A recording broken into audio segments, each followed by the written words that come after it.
یہ آپ نے کچھ لوگوں کو یہ کہتے ہوئے سنا یا نہیں کہ کوئی نبی انتقال کے بعد مدد نہیں کر سکتا، کوئی ولی انتقال کے بعد مدد نہیں کر پائے گا؟ اور اگر تم نے یہ اپنا نظریہ رکھا کہ کوئی پیر پیغمبر گویا اگر انتقال کے بعد تمہاری مدد کرے تو ایسا عقیدہ رکھنا شرک ہے. کیا سمجھے آپ؟ ادھر سے فتویٰ یہ آیا کہ کسی بھی پیر پیغمبر پر یہ عقیدہ رکھنا کہ وہ ہماری مدد کرے انتقال کے بعد، ایسا نظریہ رکھنا یہ شرک ہے. یہ فتویٰ تو آپ نے بارہا سنا ہوگا، آج بھی داغا جاتا اور ایک عرصے سے 100 سال سے داغا جا رہا کہ کسی نے اگر یہ کہہ دیا کہ کوئی نبی یا پیر بعد انتقال نفع پہنچا تو گویا یہ شرک ہوگا. اچھا، اب اسی پر ہم گاڑی روک لیتے ہیں کہ جناب کوئی آدمی انتقال کے بعد نفع نقصان نہیں پہنچاتا اور اگر یہ نظریہ ہو پہنچائے تو یہ شرک ہو جائے گا. میں آپ سے پوچھتا ہوں، بتائیے جناب، حضرت موسیٰ علیہ السلام اگر حضور کی توجہ نہ دلاتے تو نمازیں کتنی ہوتی؟ 50. اب کہتے ہیں استاد زمن شہنشاہ سخن مولانا حسن بریلوی کہ حسن سنی ہے، افراط و تفریط اس سے کیوں کر ہو کہ ادب کے ساتھ رہتی ہے روش ارباب سنت کی. ہم گالی نہیں دے رہے، گزارش کرتے ہیں ایک، وہ یہ ہے کہ جس کا عقیدہ یہ ہو کہ نبی انتقال کے بعد نفع نہیں پہنچائے اسے کو بیٹا تو پڑھ پوری 50 پڑھ.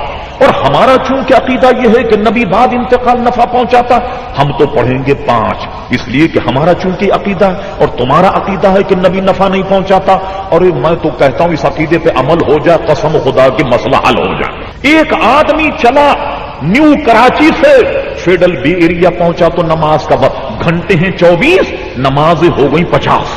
کیوں صاحب؟ اگر 1 گھنٹے میں 2 نماز کا بھی حساب کریں تو 48 ہو گئی یا نہیں؟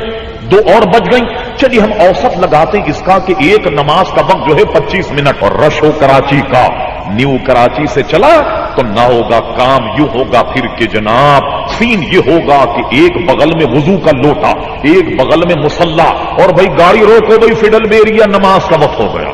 چلیے صاحب حضرت اترے، نماز پڑھی، نماز پڑھنے کے بعد پھر رش کا موقع، تینہٹی پہ پہنچے تو نماز کا وقت ہو گیا، بولٹن مارکیٹ پہنچے تو نماز کا وقت ہوا. اور حسن اتفاق سے یہ اگر ڈاکیات پر کام کرتے ہوں، لیجیے اترتے ہی نماز کا وقت ہو گیا. لیجیے صاحب راستے میں نماز، دفتر میں نماز، گھر میں نماز، ادھر نماز ادھر نماز، نمازی نماز، صبح نماز، شام نماز، نظام زندگی نماز. تو نہ تمہیں فرصت ملے نہ ہم پہ فتوا لگاؤ. بھئی جب گھنٹے میں یہ 2.5 نمازیں پڑھے گا تو اسے فرصت کہاں ملے گی کہ ہم پر فتوا لگائے؟ تو وہ ہم بھی فتوے کی عزت سے بچ جائیں گے اور تمہارا کام بھی ہو گیا. لیکن وہ کام کرو جو تم اپنا ایمان اور عقیدہ بتاتے ہو کہ نبی اگر نفع نہیں پہنچاتا تم پڑھو پوری 50. پتہ لگ جائے تمہیں 50 نمازوں میں جو ہمارا عقیدہ تو ماننا پڑے گا. اس معاملے میں تم ہمارے عقیدے کی پیروی کرتے ہو اور 5 نماز پڑھتے ہو، حالانکہ ان 5 نمازوں میں تو غیر اللہ کی مدد شامل ہو گئی.